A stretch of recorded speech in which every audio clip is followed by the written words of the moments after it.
Welcome back to Bi-Monthly Bull, the news show that comes out every 2 weeks without fail and always has. I'm your host Lewis Spears and I've got the London look. Grab tickets to my stand-up comedy tour Gap Year right now and let's break down the last 2 weeks. First up, time for a quick recap. Elon Musk is in the news after allegedly having an affair with the founder of Google's wife. Looks like Elon's search history is going to be leaked soon, and I just know he's been looking at feet. Elon Musk came out and denied the allegations, saying that he works crazy hours and doesn't have time for shenanigans. But then again, Elon, you've had 8 children by 3 different women. Between that and the Twitter deal, it seems like you're much better at shenanigans than you are at pulling out. We interrupt this broadcast with some much more important news. All right, it's time to play a game. Let's see if you can tell what I'm thinking. I'm thinking about an incredible game with PvE and PvP modes. A game with more than 600 characters that you can choose from and build a team of epic, cool warriors. That's heaps of fun. And that you can progress through dungeons and fight epic boss battles.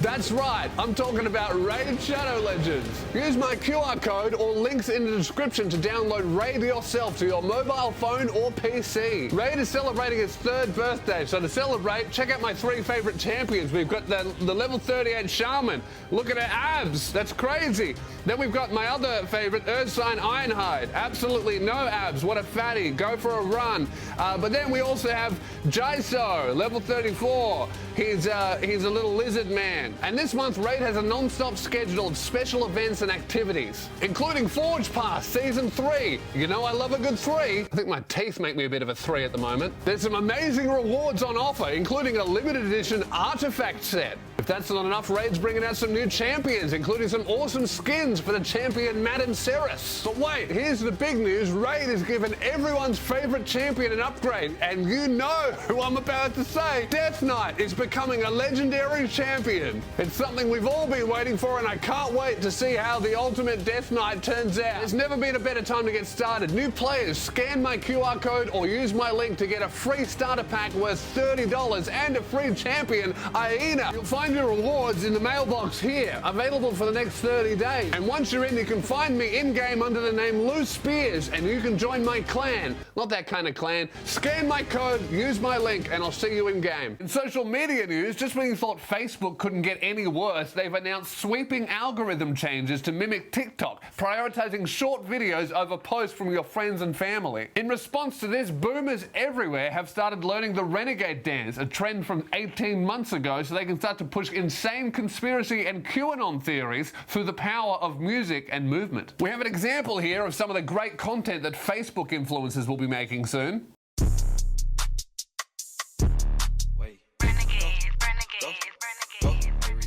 And over to fashion news now, where how cool is this jacket? But also Burberry have released digital designer handbags for the children's game Roblox. In real life, these bags cost $3,000, but in Roblox, they only cost your soul and the admission that our society is on a downward spiral of consumerism to the point where big businesses have managed to convince our very children that their only true path to happiness is to own something that somebody else can't afford. And lastly, after losing his job, his reputation, his wife, his family, his new job, and his exit plan, John Barilaro has now lost his dignity as well, as he was filmed having a punch-on with a cameraman in the street. At this rate, within the next 2 weeks, our downward spiral scientists are predicting that John Barilaro may shave his head and even jump on his daughter's Instagram live stream, screaming and crying and banning anyone who calls him Bruz in the comment section. After which, it's predicted that he will join a terrible cover band performing shows across the country in regional RSLs and pubs, which would mark the first time that John Barilaro has ever done anything for regional Australia. With the quick recap done, let's get into our breakdown. Over to sport now, where 7 NRL players are refusing to play after their club Manly introduced a new gay pride jersey for a single game. Many of the players who are boycotting the game are doing so on religious grounds. Who's going to tell these blokes that they're playing the second gayest sport in the world? The first gayest sport is badminton. I don't need to say why. Rugby league is gay as fuck, and that's coming from a man who dresses like this. It's dozens of hulking, hairy men stripped of all safety gear, rolling around in the mud, chasing after balls and sticking fingers in each other's asses. Where's the logic, boys? Showering together and slapping your naked mate on the bum is straight, but wearing a rainbow is fucking gay? I'll tell you what's fucking gay. Being scared of a rainbow. That's more gay than fucking a bloke. If Mike Pence saw what you straight blokes got up to in the locker room and on your boys' trips, he would turn every rugby league stadium seat into an electric chair. Besides, it's hypocritical. It makes no sense. These boys are saying that they're standing up for their religious beliefs so they won't walk on wearing a rainbow logo,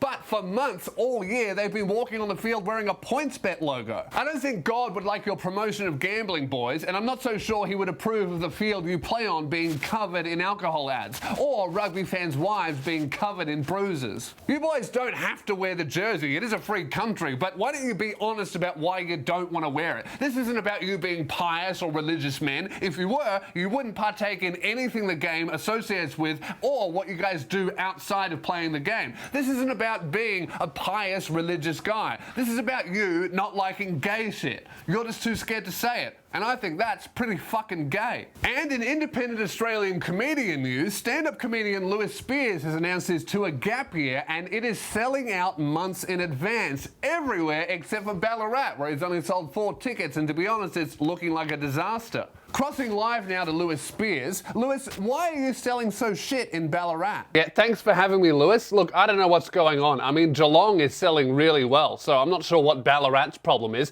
I mean, even Perth is almost full, and those guys can barely read a calendar, let alone plan for the future. Could there maybe be a lot of competition for you in Ballarat? Is there a lot of other entertainment in that city? Well, I don't think so, Lewis. I mean, in Sydney, I had to add a show because I'm selling so well there, and that place actually has things to do before midnight anyway. I looked up things to do in Ballarat, and all they have is like a fake mining town and then like a fake medieval castle. So I guess the people of Ballarat will only leave the house if they can pretend to be a rich white person in a fucked up period of human history. Maybe if I told them my show was a reenactment of a slave auction, they'd all buy tickets. Sorry to interrupt, Lewis. Just to get this correct, your strategy to sell tickets in Ballarat is to call the town shit and everyone who lives there racist? Pretty much, yes. Right, well, let's see if it pays off. Get your tickets now at lewisspears.com. And in our top final story tonight, we here as a global media mega corporation are incredibly excited to announce the latest in transmissible disease,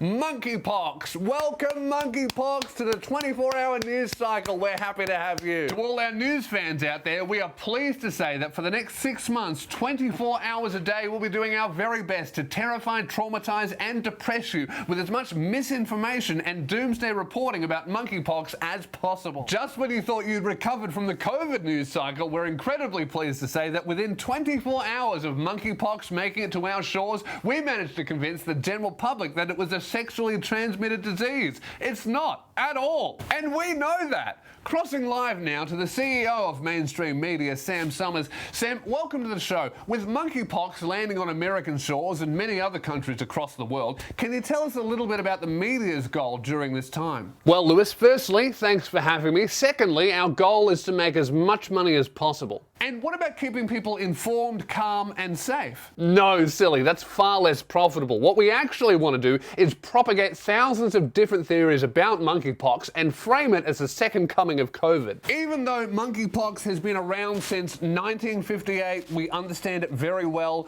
People rarely die from it even when they're not treated by people.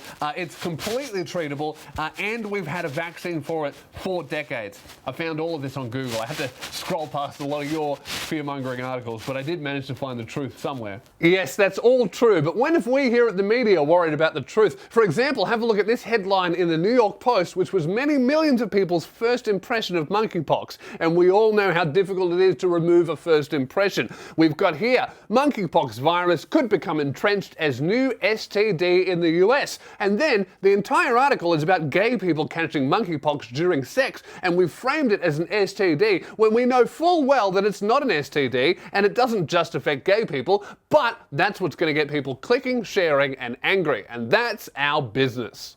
Right, well, I mean, that seems kind of evil, man. I know, right? But how about this article straight after the first one?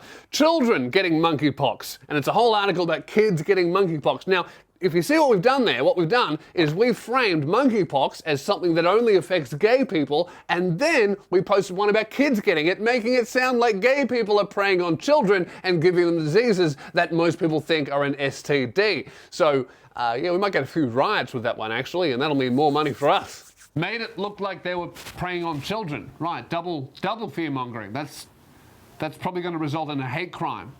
Wow, you're like the fucking worst person on earth. Double the fear, double the cash. If this article causes some violence, think about the articles we could write about that. Thank you for joining me, Sam. Burn in hell. Oh, don't you worry, Lewis. I will. And with that, the news is over. There will be no more news from any other outlet for the next 2 weeks or 6 months, depending on how long it takes to make the next episode of By Monthly Bull. Thank you very much for watching. Grab tickets to my tour. Make sure you support the show on Patreon. This is very difficult to create and write and research and make all the images and everything else, but we really do need your support. And if you want to support real news that always tells the truth, you can do that on Patreon, and you get a bunch of bonus content as well. Thank you very much for watching, supporting, subscribing. I'm Lewis Spears, and I'll talk to you again in 2 weeks.